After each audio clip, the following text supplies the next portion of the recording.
2019. This meeting to order.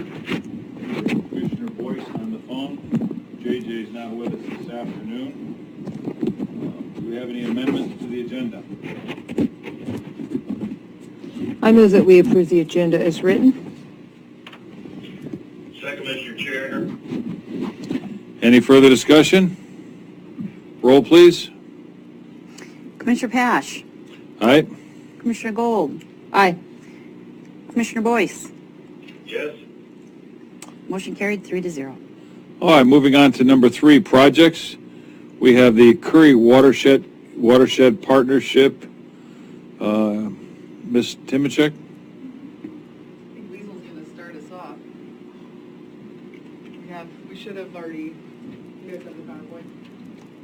Just in case, but I sent it to John. Well, so you need the PowerPoint up on the screen? Yeah. Do you know how to do that? Do you have it or do you need it, John? Way better. I know you're, yeah, I already talked, yeah. Let's try to do this and see if this works. Are you live streaming while they're doing that, Commissioner? Are you live streaming? Are you talking to me, Mr. Chair? Yes, sir. No, I'm sitting in a car where it's quiet, and it's funny. Just a side note, a lot of people up here asking where Council Huddle is. And I said, well, I've been saying I thought the board sent him up here to make sure I was actually here and working. So anyway, just have a little fun there. Thank you, sir. All right, we're getting ready to get started here. You just go to slideshow. Wow, that was a quicker way. See, you know the tricks. I'm missing all my notes. Oh, all right. Dang. Okay. That's all right. When you make notes, you can watch them on here, but it's... That's all right. You can just wing it. Okay. I can just wing it. I didn't know if I was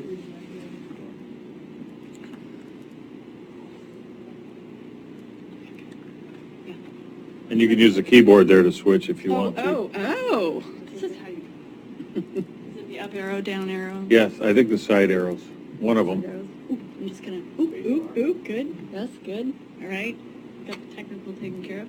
Yes, thank you very much for having us come. This is great. I know the council's need to present every year, and so I've tagged along. Pull that one microphone down to you so we can make sure. There you go. Oh, here I am. Can you hear me? Yes. Mr. Chair, Good. speaking, please. This is Liesel Coleman. I'm the district manager for the Soil and Water Conservation District. I'm here with Kelly Timchak, the Lower Rogue Watershed Council Coordinator, and Miranda Gray, the South Coast Watershed Council Coordinator. We all comprise the Curry Watersheds Partnership. So who are we? Again, the Curry County Soil and Water Conservation District, local government, the South Coast Watershed Council, and the Lower Rogue Watershed Council. We've been partnered together for 25 years. As of this past July, the district is the fiscal sponsor and the employer, and the council bring all of this great awesomeness to the group. We work together to improve ecological outcomes, inspire conservation and stewardship, and improve the economic and community well-being of Curry County. We do this through 2 major branches of activity, education and restoration work. So I'm going to talk a little bit about our youth education program. We have 2 people, Stacia Ryder and Kathy Bowden, are our education team right now. We do work in this past year, we did plants and pollinators work, tree planting work, monarch way stations. The Driftwood School planted 23 redwood trees cloned from ancient stumps. Riley Creek planted 53 native trees and shrubs. And we've created monarch way stations in, I believe, all of the schools throughout the county. This is very exciting. I have a question about the ones that were cloned from the ancient tree stumps. Is that through the Dave Millark program? Mm-hmm. Yeah, I think they're called Archangel trees. Yeah. So, a couple of years ago, we got a grant from the Gray Family Fund to do planning with the area schools to develop an outdoor school program. So we have launched that this year. We had our first one. So we got, we're putting all sixth graders attending outdoor school during 2018-19. And we call it the Sea to Summit Outdoor School Program. So we are rolling that out in force now. So hopefully moving forward, we'll be able to do much more of that and also be able to offer that to schools over in the valley and bring them over to this area. We also have a farm to school program. Kathy Bowden is the person who oversees that.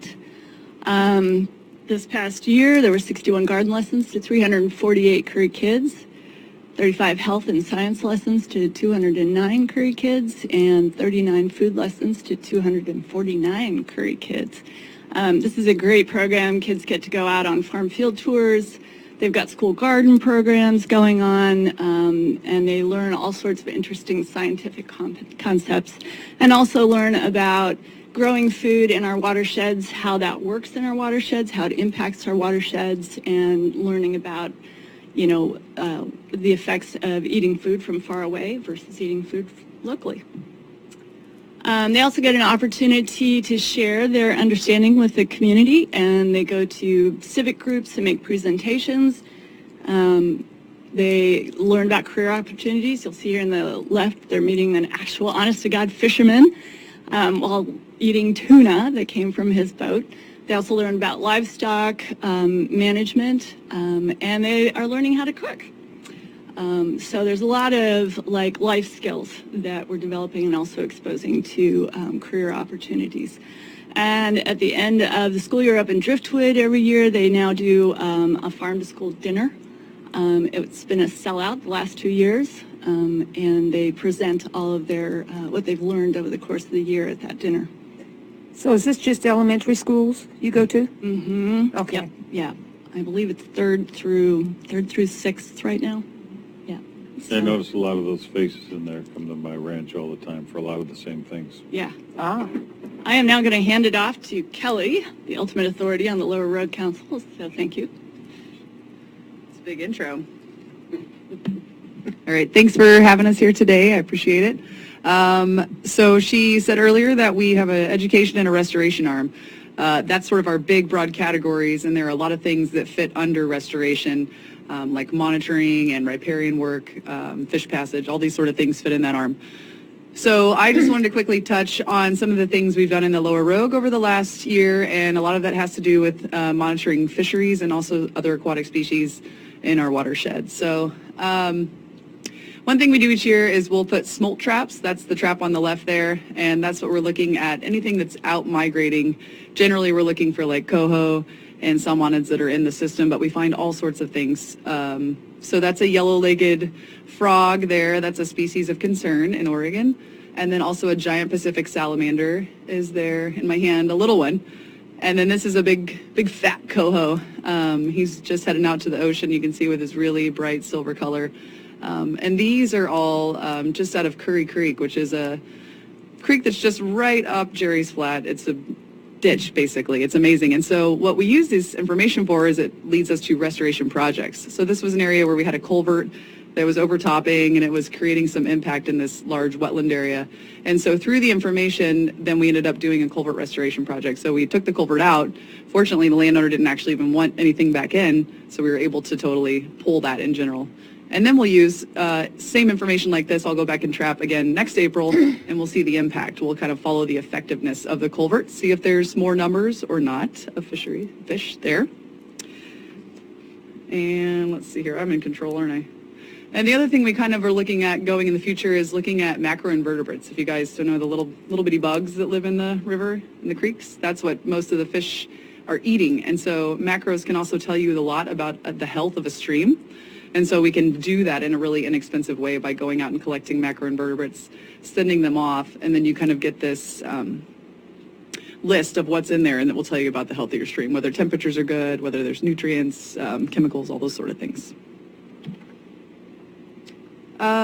So what we're really focusing on right now is estuary restoration. We did a assessment in 2012 with some money from the EPA where we did a big wetland assessment in the Rogue River, and then we also did an estuary assessment of all sorts of things, vegetation, structure, depths, pools, salinity, all this sort of stuff, which led to a plan that we put out in 2015. And then in 2017, we applied for a technical assistance grant to now put in some large wood placements and remove some culverts in the God Wants You Slough area. And then also in the Indian Creek ponds that are kind of there. If you go down the Indian Creek Trail across from the cafe, there's a little tidally connected pond area there where we're doing the work. And now we've applied for money in 2020 to actually implement the project. So it's a lot of wood and a lot of connection, doing some sloping of banks to increase the area available for juvenile salmon to be able to either A, come off in the winter when the river's really high. These are slow areas where little babies like to live, so they want it to be calm. Or B, this one in this slough is also a cold water refugia. So once the river gets hot in the summer, this thing is still pumping 50-degree ocean water in the middle of the slough. So it's a cold water spot where, again, those fish can get off and, stay cold. And that, what we did in the 2012 one was to identify our limiting factors, which were these reduced shallow water and backwater habitats. We have very few of them in the Rogue since we've got some jetties now that kind of just funnel the river right out. The reduced food due to lack of macro detritus, that's like the things that come off of the trees. So there's not that much debris input into the slough. And then the loss of connectivity and complexity. So that's what we're trying to address. My last slide here is another big community event. It's the Lower Rogue Watershed Council puts on the Rogue River Cleanup each year. And this year we had 93 volunteers. We collected 15 cubic yards of trash. We cleared 1 acre of blackberries in the park here, and then also Scotch broom on the mill bar. And then we gave barbecue lunch to everybody, had all sorts of activities. This time we cleaned from the beach, South Beach, all the way up to Agnes. Like a Cougar Lane, basically, is about how high it goes. But we had Wash Ashore join this year, so they took all the trash from the beach to create art with. And then we also had the Gorse Action Group joined us too, so we could kind of put a little bit more adult education up at the park as well. So we have this big gathering at Cosatana Campground where the Forest Service and everybody comes out, have a lunch, have Smokey the Bear, and enjoy each other's company.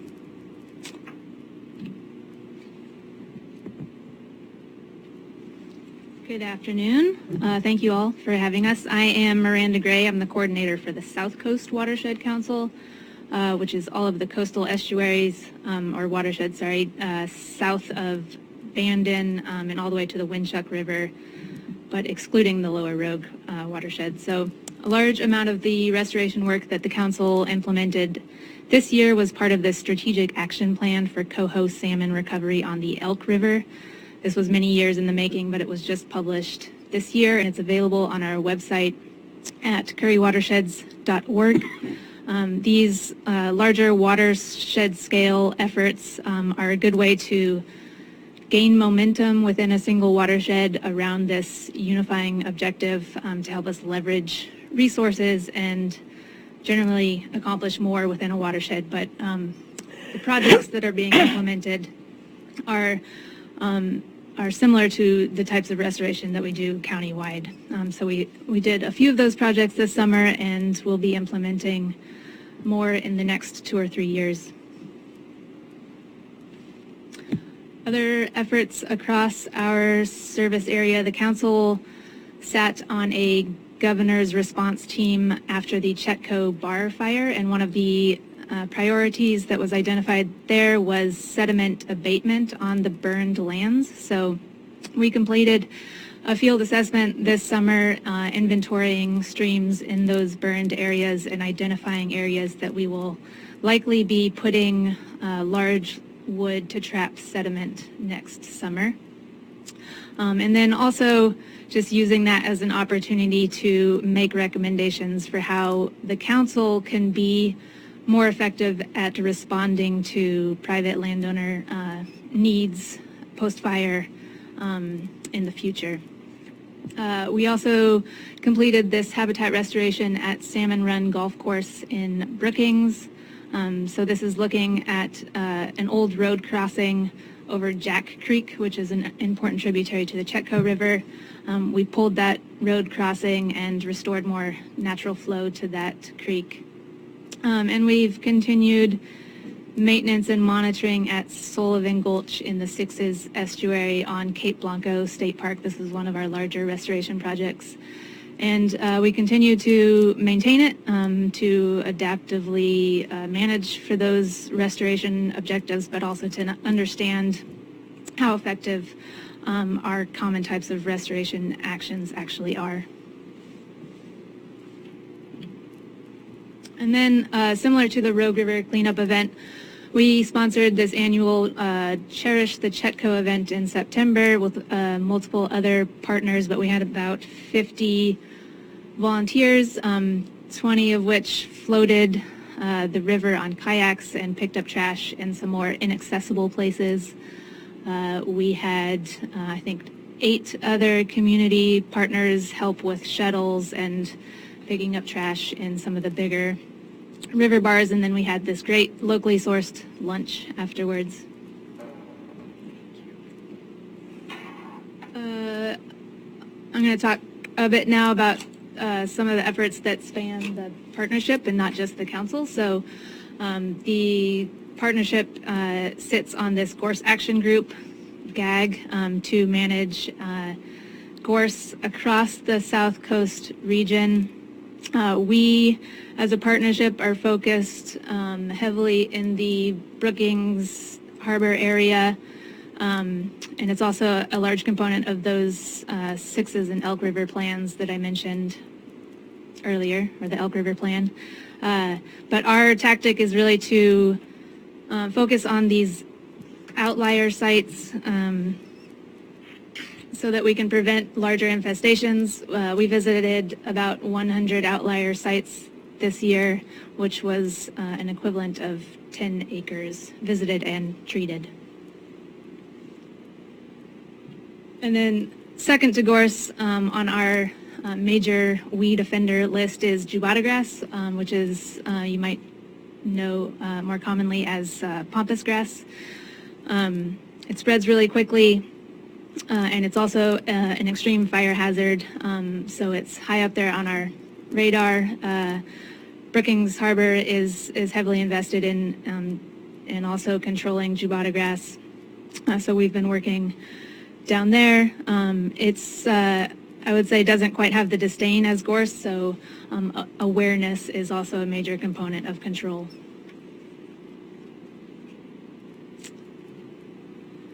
And then the Sixes strategic action plan is very similar in scope and concept as that Elk River plan that I mentioned. We finalized this plan this year and are starting to identify projects and funding sources for those projects, but essentially it's directing a larger amount of money to this concentrated watershed and this concentrated time period so that we can see greater ecological outcomes within that time period.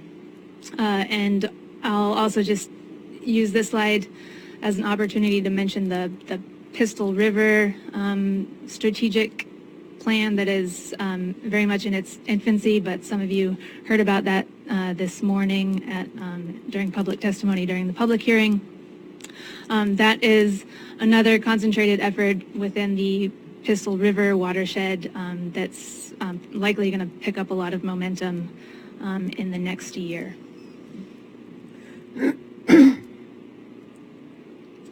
And Liesl can speak more to the impacts of our partnership. Well, since the district's the fiscal sponsor, I get to talk about the money. So in this past year, we've expended $1,368,230. That is 100% grant funding. The district is not a taxing district. As you can see, the bulk of that is restoration, technical assistance, and education. And then we've got a little bit of capacity money for the council coordinators, primarily, and then, of course, admin. Can't operate without admin. I'm admin. Although somebody informed me the other day that that part is transparency and accountability. That's what I do.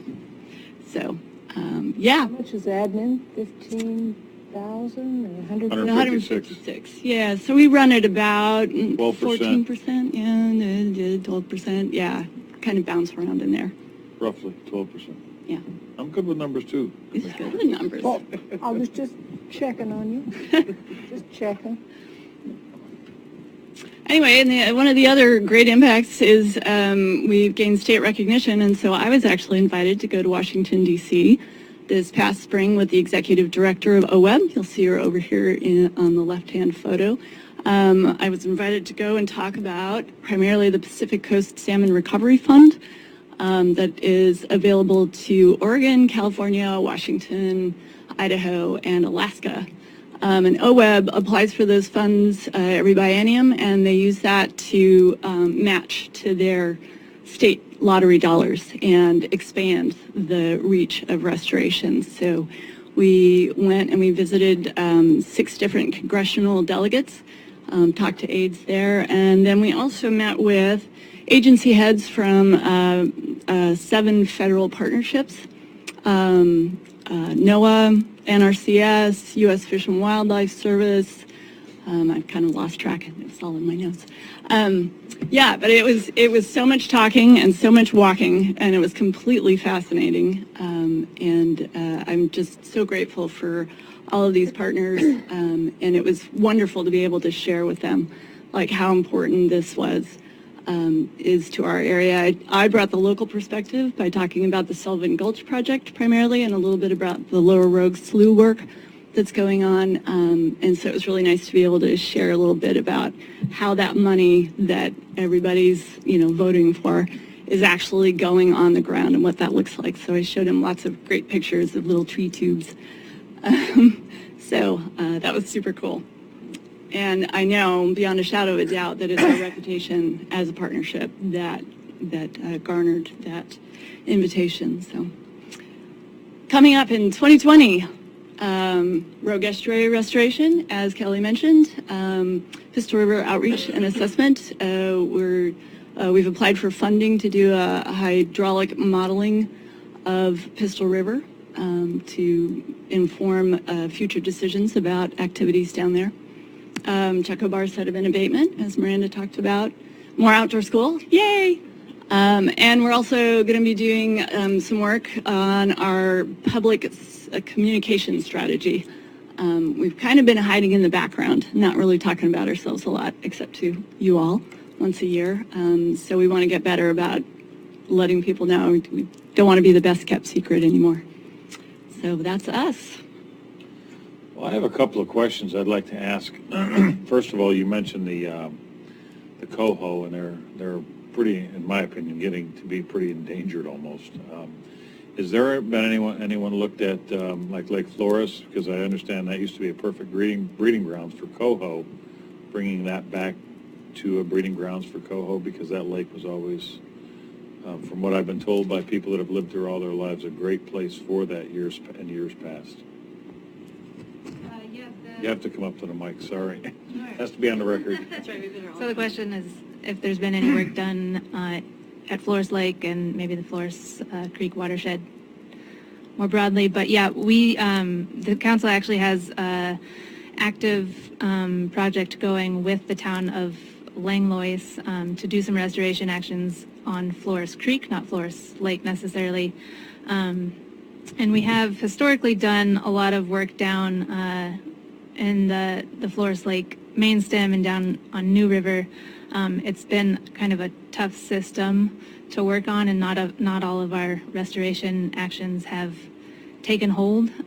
So we're taking a step back, and similar to kind of the Pistol River assessment, we've done an assessment of kind of channel change over time and how we can more strategically go about restoration, not so much on a piecemeal manner, but at that larger watershed scale, okay, which would include Flores Lake. Yeah, I have another question too, because as you probably know, we were in Grants Pass a month ago, and we've talked a lot about the Rogue River, the inordinate amount of gravel in the road, the Chetco, and we've heard people this morning in Pistol River as well. And have you all come up with any kind of a plan on how you think we're going to deal with that? I mean, it's having a huge impact on not only our economy, but it's having a huge impact on the fish. Not fishing, but the fish themselves.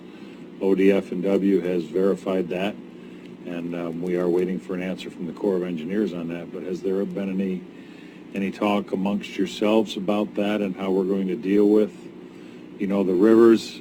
I've had a couple of engineers that you may be familiar with. Jack Aiken came down with Alex Campbell, who works for the governor, and said there's basically a cork in the end of the Rogue River, and some of these things need to be dealt with. Sorry. It's no longer a meandering of the river. It's something actually has to be done.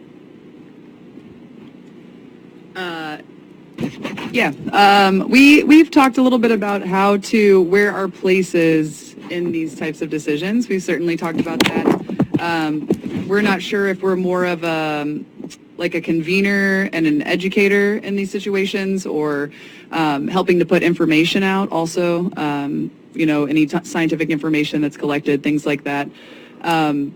There's differences of opinions all across the board of what that looks like, and I'd be curious to see what ODFW said about the fisheries in the road, because I hadn't heard that. But I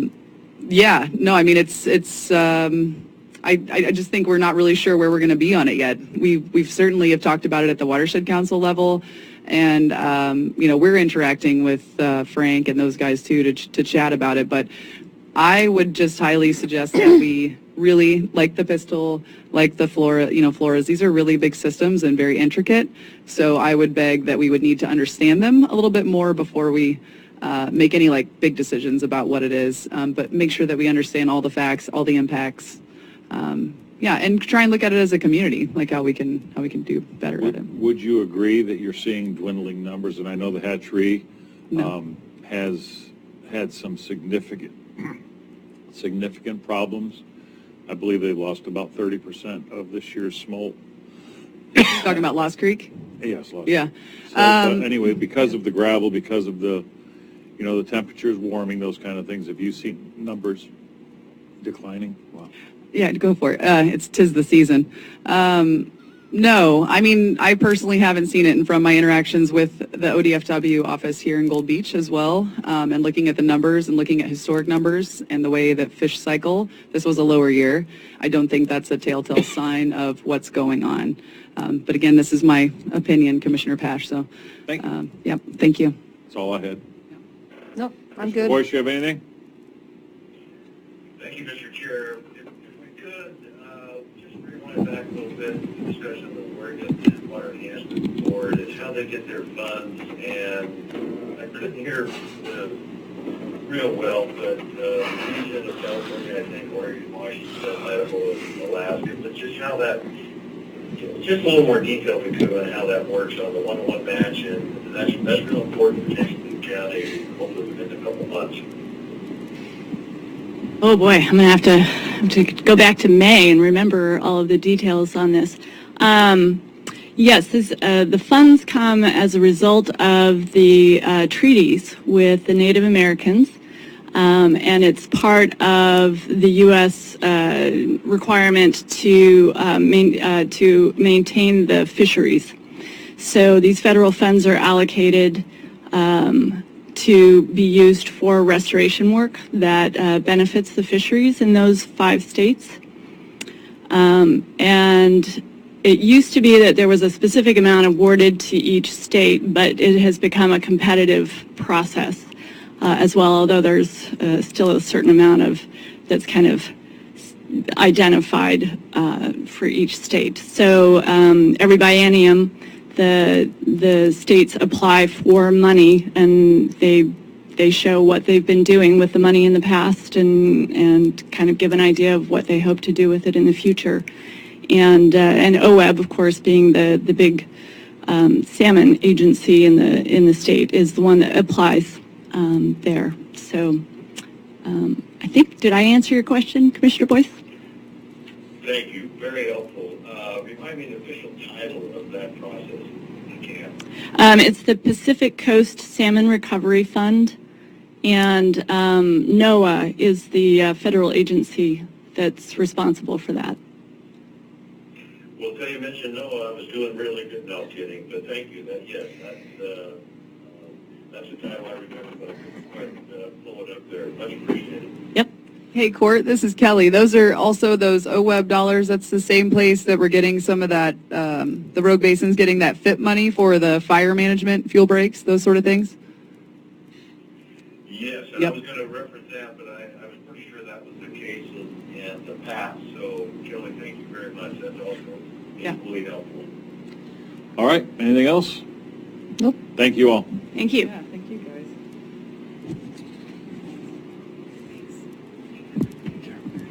Thank you. Next, we're going to go to 3B, draft ordinance to incentivize workforce housing. Ms. Schmelzer? Yes, so Representative Smith, about 2 years ago, was successful in getting a bill passed that would allow for tax abatement on workforce housing. And Council Huddle actually worked on an ordinance that we could discuss to see if it's something that we want to do here in our county. No county or city, to my knowledge, has taken advantage of the opportunity yet, so we would be the first county in the state. Which has pros and cons. You know, there means it hasn't been test run somewhere else, but it definitely makes us more attractive because it gives us an incentive other areas do not have.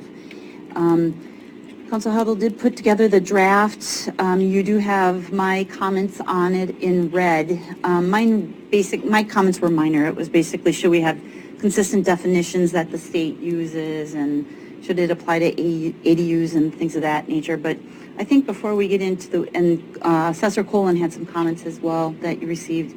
I think before we get into the weeds on that, though, we just need to have a conversation about how the ordinance is run and basically the way that this would roll out to the public and how we would be able to offer the incentive.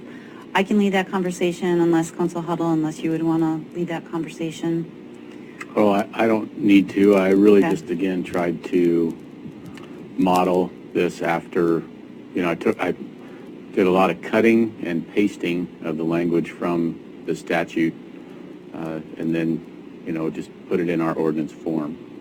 So my understanding was when this bill was drafted, it was to replicate the enterprise zone process, which means that, and I'm very familiar with the enterprise zone process, so I'm going to use that as the example, but if somebody comes in and they want to establish a machining shop, for example, what they do is you look at the value of the land at the time of the application is submitted for tax credits or tax abatement at that time.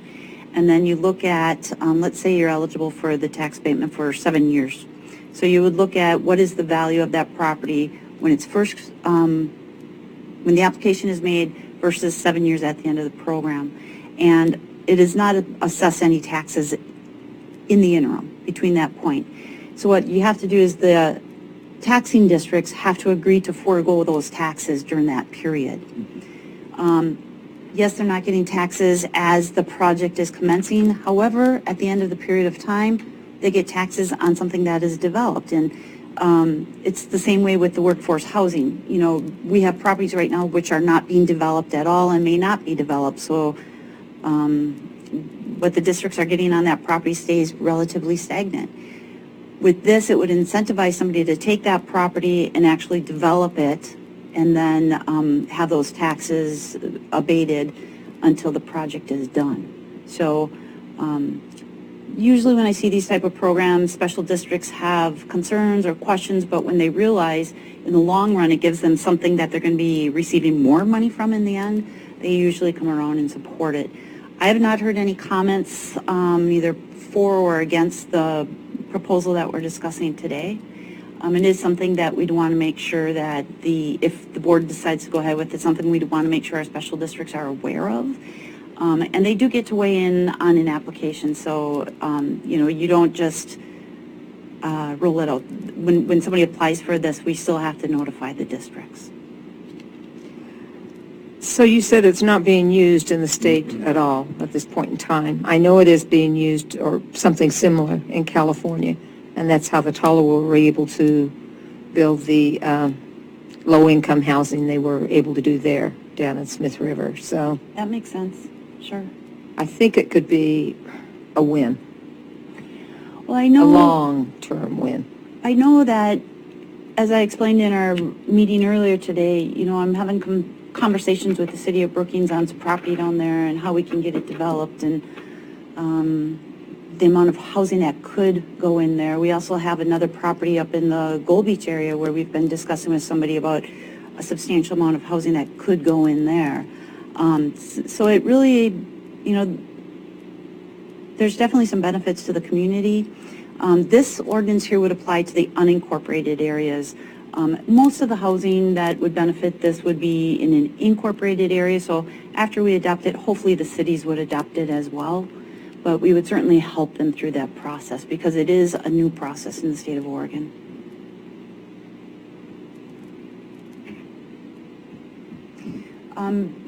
Assessor Colin, do you want to maybe go through some of your comments or concerns with it so we can discuss those? And Commissioner Boyce is on the phone, so he might have some questions too.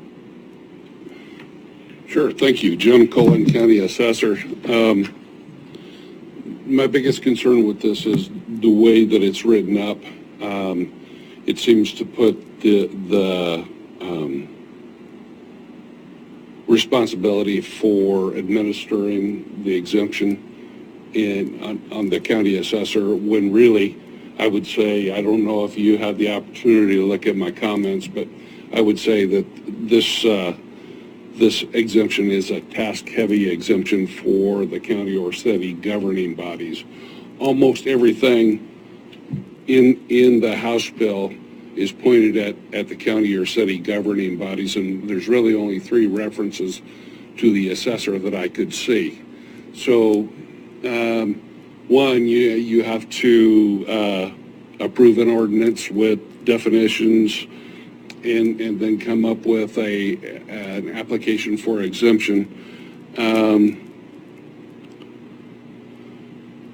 And then on each of the applications, you have to give the assessor a resolution stating whether or not it's approved and all of the other information that the assessor needs. And I outlined that information in the comments that I gave to you. And then, you know, at that point, you know, the assessor makes the changes to the assessment roll to exempt the properties. Another place that I'm not really agreeing with the way that it's put down here, and you know, I had to look at this. I mean, you really have to kind of go through these, and since we deal with other exemptions, and we've got some background with this, but one of the things that you have to do is determine a schedule for the exemption that will tell people how long they might gain an exemption. And I think as it's written, this ordinance contemplates that the exemption would be a percentage of the project for 10 years, and that's not the way the House bill is written. It's written up as the percentage of the project that is rented to lower income people will determine the number of years of the exemption. So, and it goes up to 10 years. Yes.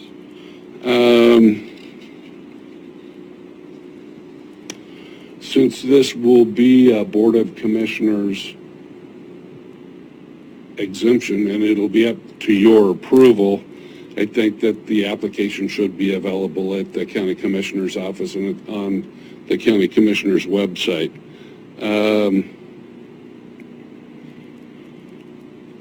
I'm going to go to page 2 of my comments, down towards the bottom on the targeted comments.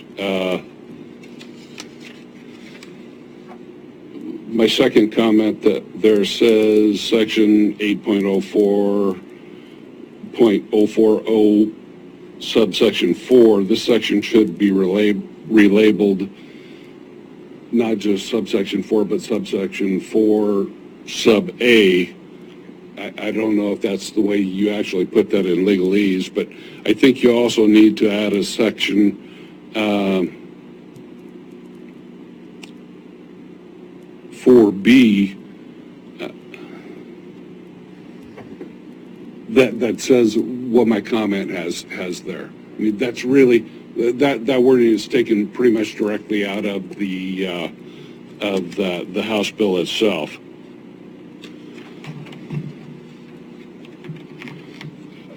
My next comment, that the exemption would be granted up to a maximum of 10 years, I already mentioned. The next comment after that, section 8.04.0703, I didn't see anywhere in the House bill where it would require the assessor to notify the district that there was an exemption granted under that. In fact, and as you well know, 51% of the districts are going to know about it anyway because they have to approve it in the first place. Unless this is a FASB requirement, in which case, you know, whichever governing body it is has to notify the assessor that it's a FASB requirement. And then my last comment there on section 8.040902, I think you just maybe are referring to the wrong section. And rather than 8.04050, it should be 8.04060 instead, and that there should be a sub 2 as well. Well, in fact, I think that is stated incorrectly in the ordinance. Let me go to section 14A of the House bill.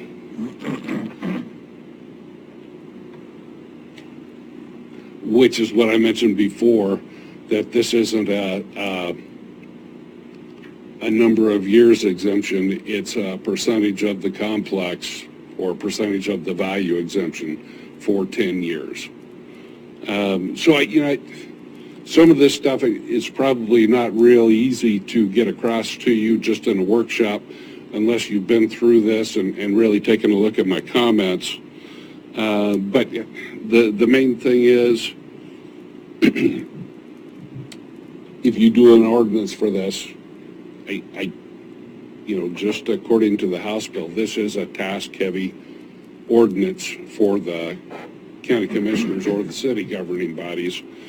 And then once you approve a project, you just inform the assessor and we put the exemption on. If it becomes disqualified for any reason from the exemption, we take the disqualification off and then possibly levy a tax for the number of years that it's been in this exemption. You're still using the word abatement, Julian. This is an exemption, not an abatement. You know, I thought I was using exemption and I thought you had me change it to abatement. So when I started talking, I looked at the memo and it said abatement. So I'm like, oh, okay, call it abatement. But I really thought it was an exemption. Okay. So we have it. It is an it exemption. is an exemption, yes. Right. Okay.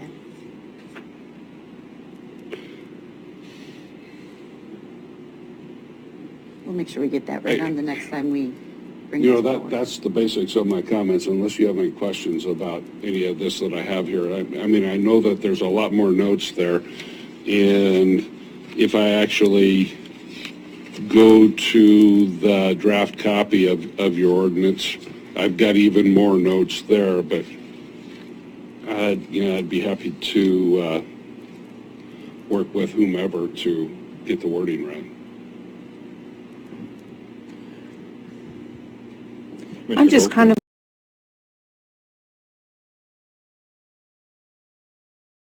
we need some housing here in Curry County, low cost. One way to get developers to come and give them incentive to come and build is through tax incentives. Okay, somehow I think the verbiage and all of that can be worked out so that something like this can go through. I think long-term, we're going to be better off financially by doing it. So that's my 2 cents. We can, dig into the verbiage later in the details, but overall, I think it's a good thing. Well, I like going over the words in the workshop to, just make sure everyone's on the same page, but, and it's been very helpful. Rob Foster is here from the Housing Task Force. Do you have anything to add at all?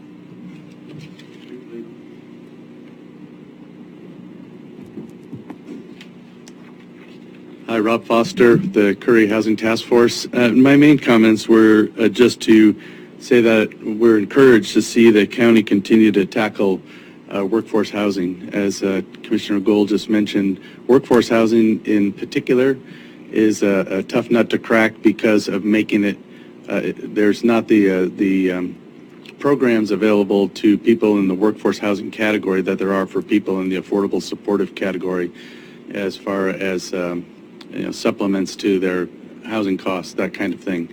So being creative in the area of workforce housing is really important. How do you get people to come in and actually develop, and how do you make the numbers actually pencil out so that they're incentivized to actually do the development? So I think these kind of creative solutions are necessary and really helpful. And as the task force, we're continuing to want to be a part and the support of what the county is trying to do, and especially to catalyze any partnerships that might be to the advantage of the whole community. So that's really my only comments. Thank you. Thank you, sir. Commissioner Boyce, did you have anything? Thank you, Mr. Chair. Appreciate that. Just listening to Assessor Colin, and then what Rob Foster just had to say. Yeah, the long-term outlook here is how can we solve some of the problems that we have. And I really appreciate Director Smells for following through with this whole process. It's not easy, as we know, to follow through with the intent of that bill and make it work specific to Curry County. Although I would like to ask the board down the road, if we can approve this through an ordinance, to consider sending along to the cities, just a reminder, join in. In a sense in the room there, especially with the presentation Director Stills made and the comments that Assessor Coleman had, that there, I'm only here with you by audio, but I sense that there's an interest and enthusiasm to go ahead and move forward somehow on this. So here's what I want to offer, and maybe a question to Ms. Melzer. We have someone in the county that's really followed this close, and that's also close, is Planning Director Crockett, and meeting with her and David Brown-Smith Friday night.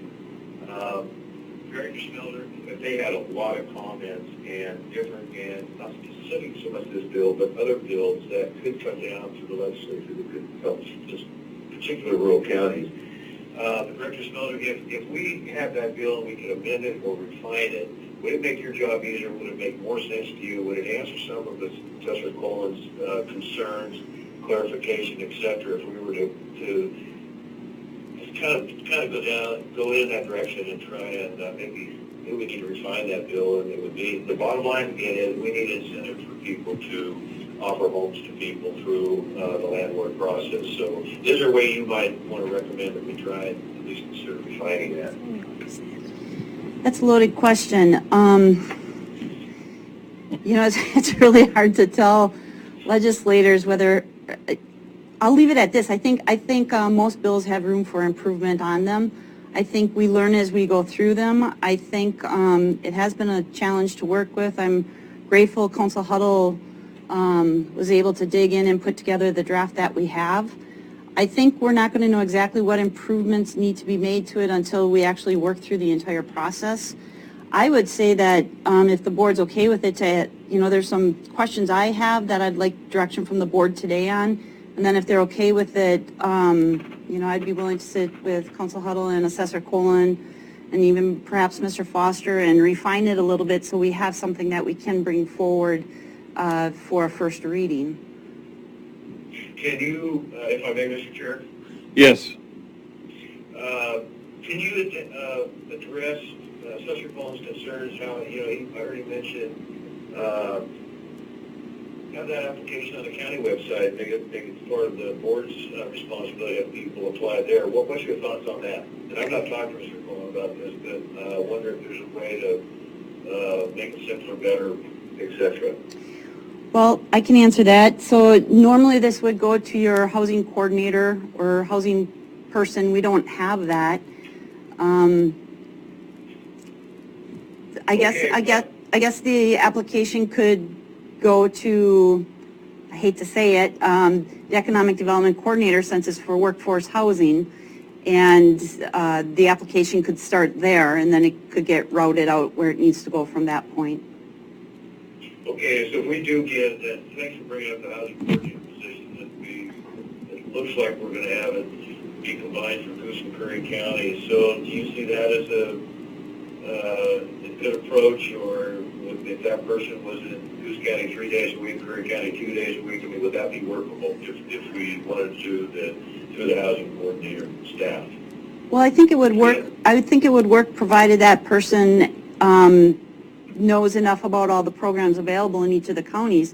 I mean, this program would be unique to Curry County. It would not be in Coos County unless Coos, of course, decides to adopt it. But yes, I do think that person could run the program.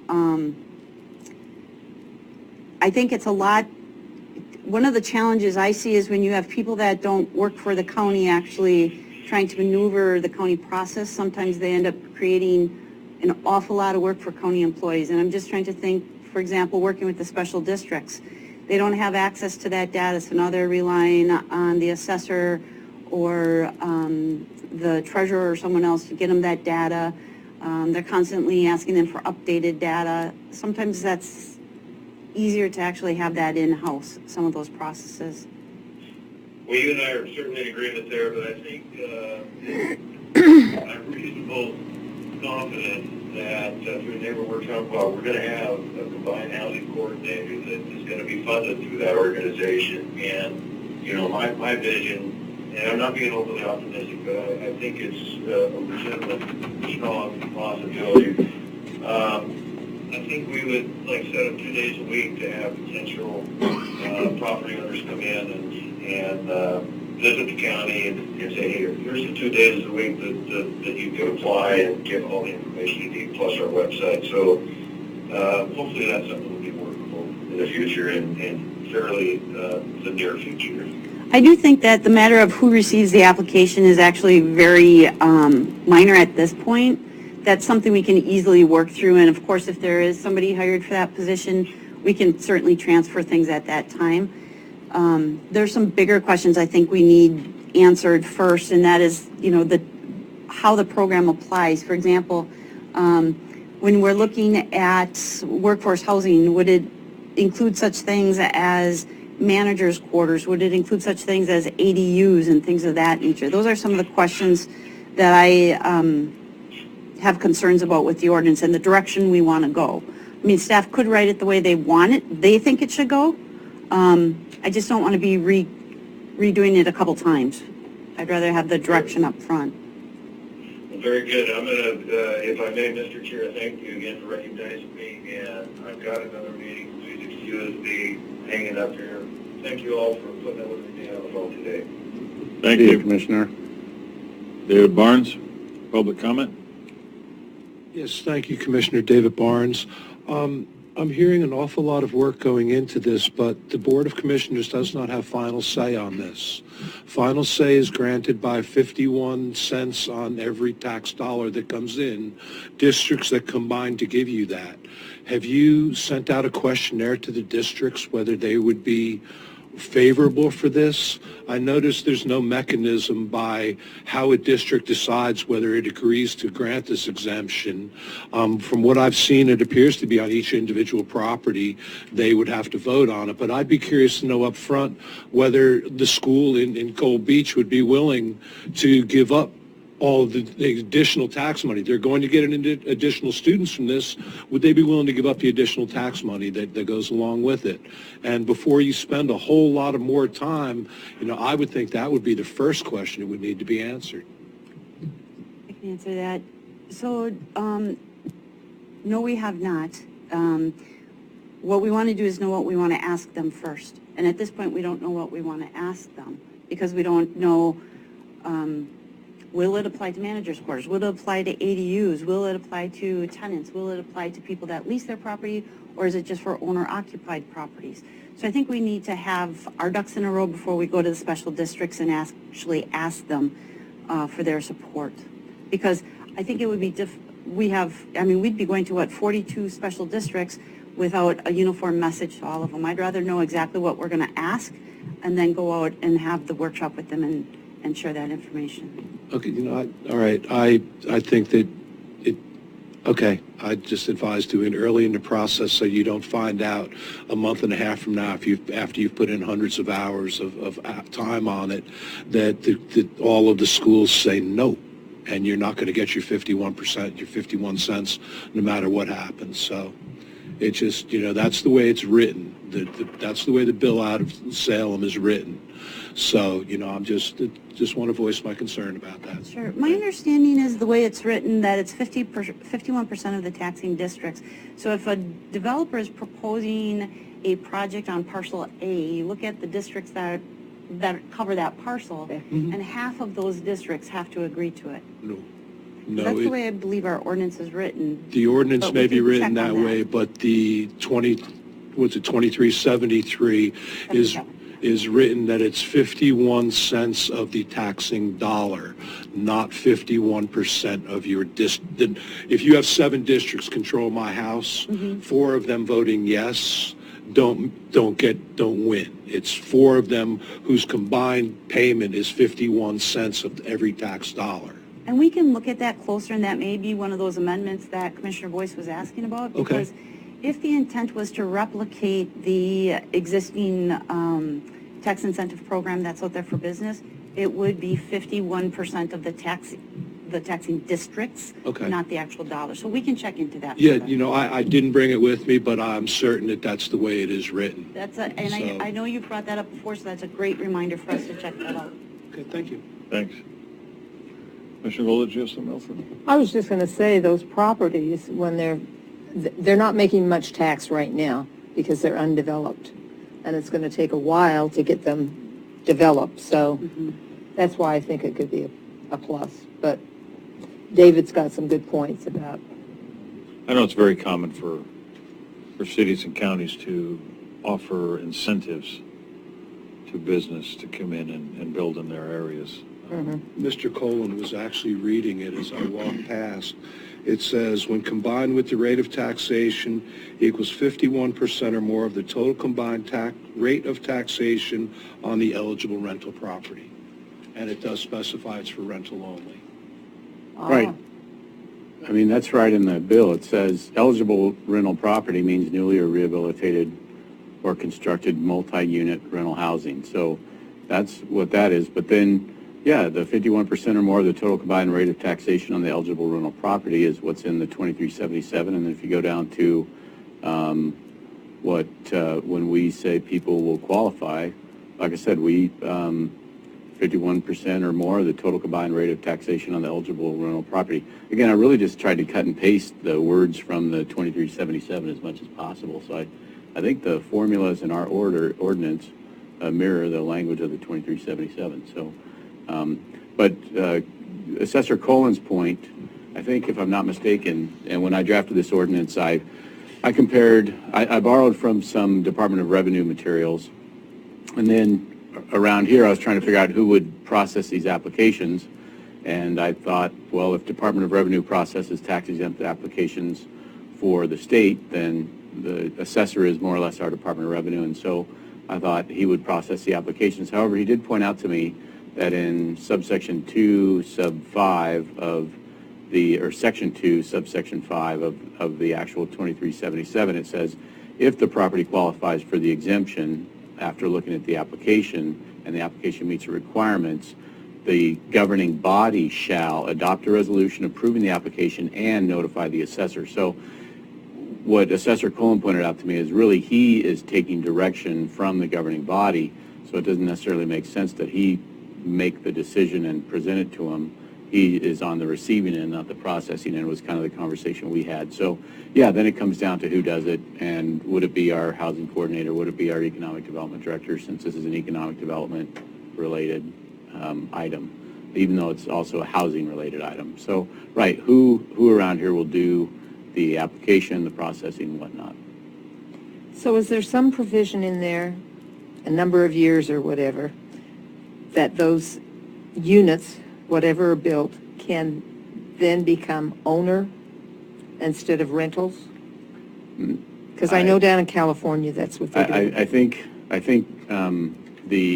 as Mr. Barnes pointed out, and it says in here, it says their rental properties is who gets the qualification for, and they have to have a certain percentage of their units, and so they always must maintain the qualification under their application for the entire time of their exemption. So, and it's only for rentals. So I think if they they can only turn to ownership after they've used up the exemption. Okay. They don't have to apply for the full 10 years. They could apply for 5 years. Well, again, and this is where the formula of whether they get 10 years or not, I mean, it says we must establish a schedule, and it says based on, and Jim's getting up, I'm glad, the assessor, because it's a thick sentence. Here's what it says. The ordinance that we adopt must establish a schedule in which the number of consecutive property tax years for which the exemption is granted increases directly with the percentage of units constituting eligible rental property that are rented to households.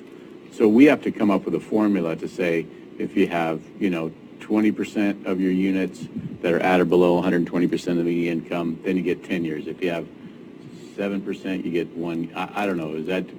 But Yeah, you could come up with a schedule in this ordinance. Right. It's we have to actually, and that's where this is section 1, sub 4, sub A. And Jim, why don't you go ahead and explain it better than I just did there?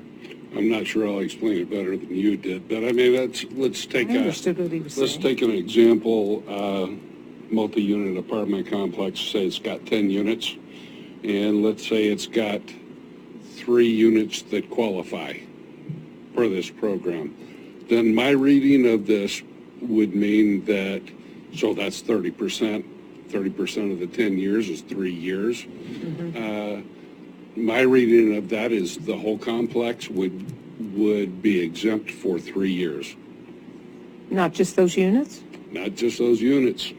I agree with the assessor. The only question I have is it says we have to come up with our own schedule.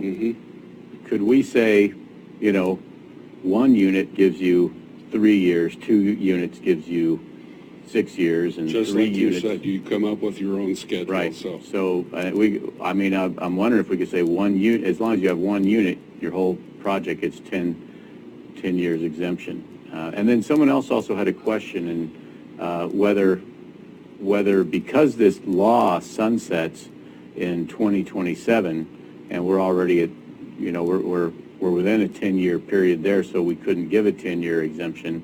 But I believe the very following section after that sunset date says, notwithstanding the sunset date, if you're granted the exemption under an ordinance before the sunset date, then you continue to receive it for the whole time you're granted. So I think it's, you got the 10-year window to get this, and once you get it, you get So all if the... you qualify in 2026, you have it exempt till 2035. For another 10 years, potentially, yes. That's the way I read, that's what I see the intent there, and I think that's how I wrote our act, or our ordinance. But, yeah, this ordinance was, it was really to try to just get the ball rolling or keep the ball rolling and to start the conversation, and I'm happy to work with anybody who's got anything to input to it to make it better.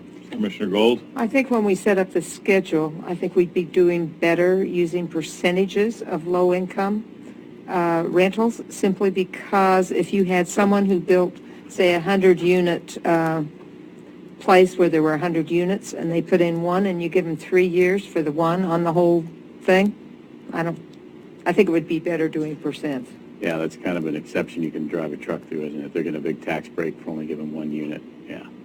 Let me ask you a question on this, the legality of it, and either of you may know this, but could we make it that they could, or is it legal for them to opt out? Let's say they're given 30% for 3 years or whatever. or however you're going to work that out, but let's say in a year, they want to reinvest that money. They've got an opportunity to reinvest that money in another 10 units. Pay all back taxes. So they can sell that unit, opt out after 1 year, so all they've actually gained is the 1 year of tax breaks. They can opt out and sell off the units, recoup that money, and then rebuild the next set of units. So the way I read this House bill is if only the one unit out of, however many qualifies, and we give them the tax break for 1 or however many years it is, and then they sell it, and if that following year after the sale, if the property becomes ineligible for the exemption, then we go back and collect the back taxes on it. Yeah, what it says is if it's ever determined after granting the exemption that they no longer qualify, then you collect the same manner as real property tax, an amount equal to the tax that would have been due on the property had it not been exempt for each of the years during which it was.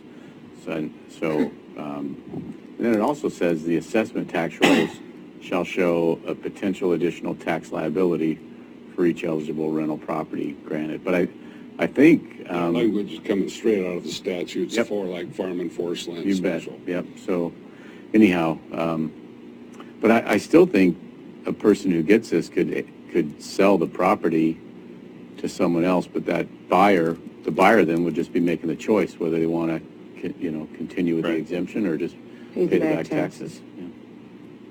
Okay, that's all I had. Is there direction for staff on next steps on this? Do you want us to bring you back something for adoption? Do you want us to make the changes that were discussed by the assessor or get some definitions by the director? How about clarifying the language, some redoing it and clarifying the language on it some so that it's more defined? I don't think this is an insurmountable problem to get to where I think you want to be from here. What I would say to Ms. Schmelzer is that owner-occupied units or ADUs probably don't qualify. Because, we're talking about multi-unit residential. Right, and that's why I think we need to put those address those with our definitions. So I think there's a lot of other definitions that we still need to address. One being the schedule, other conditions of approval. Actually, most of the things that I'm thinking of are on the second page of my comments there. So, and then you're going to have to come up with things like what you mean by median or by whatever the median income is going to be, and how that might impact the rent. Yeah, and for the definitions, my recommendation was we just use what the state is using on their program. So we're using consistent language so that if a developer is working with the state on a program versus Curry County, they're using the same language. They know that we're referring to the same terms. And you had about 120 pages worth of state stuff that I didn't read through. Well, so I'll leave it up to you to pick those out. Yeah, only the first couple pages were definitions. The rest of them was the state's argument for why we need to provide more housing, things of that nature. The state's arguing with us why we need to provide more housing? No. They're justifying. The state agrees we need to, Oh, all right. as a state, we need to have more housing. So I guess if the board would be okay with it, Jim, John, and I would just continue to work on this and bring something back to another workshop or meeting. Why don't we try one more workshop with it because it's got so much language in it? Okay. Rob, would you be willing to help with that? Dave? All right, we're going to If you haven't had the opportunity to read through the actual House bill itself, and it sounds like you have, Commissioner Posh, I think it's useful to be able to read through that so when we come to another workshop, we can follow along. Thank you, sir. Thank you, Jim. Anything further? This meeting is adjourned. What time does that say, 3:12?